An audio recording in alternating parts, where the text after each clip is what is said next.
যথাযোগ্য ধর্মীয় ভাবগাম্ভীর্য ও মর্যাদায় দেশজুড়ে পালিত হচ্ছে পবিত্র আশুরা। 10 মহরমের এই দিনে রাষ্ট্রপতি মোহাম্মদ শাহাবুদ্দিন ও প্রধানমন্ত্রী তারেক রহমান পৃথক বাণী দিয়েছেন। ঐতিহাসিক প্রেক্ষাপট অনুযায়ী কারবালার প্রান্তরে মহানবী সাল্লাল্লাহু আলাইহি সাল্লামের দৌহিত্র ইমাম হোসেন রাদিয়াল্লাহু তাআলা আনহের শাহাদাত বরণের স্মরণে পুরান ঢাকা সহ দেশের বিভিন্ন স্থানে তাজিয়া মিছিল বের করেছে শিয়া সম্প্রদায়। সকালে পুরান ঢাকার হোসাইনি দালান ইমামবাড়া থেকে শুরু হয় ঐতিহ্যবাহী তাজিয়া মিছিল।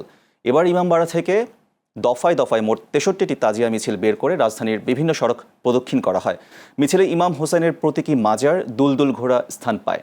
এদিকে তাজিয়া মিছিলের নিরাপত্তা নিশ্চিত করতে কঠোর অবস্থানে রয়েছে আইনশৃঙ্খলা রক্ষাকারী বাহিনী। আল্লাহ তাআলার কাছে আমাদের একটা চাওয়া, হাসান হোসেন যিনি শহীদ হয়েছিলেন তাদেরকে যেন আল্লাহ তাআলা মানে বেহেশত নসিব করুক, কোনো না করুক, এটাই আমাদের। কারবালার মরুময় প্রান্তরে 3 দিনের তৃষ্ণার্ত ক্ষুধার্ত অবস্থায় হত্যা করা হয়েছে এবং এটাকে তারা মুছতে পারেনি।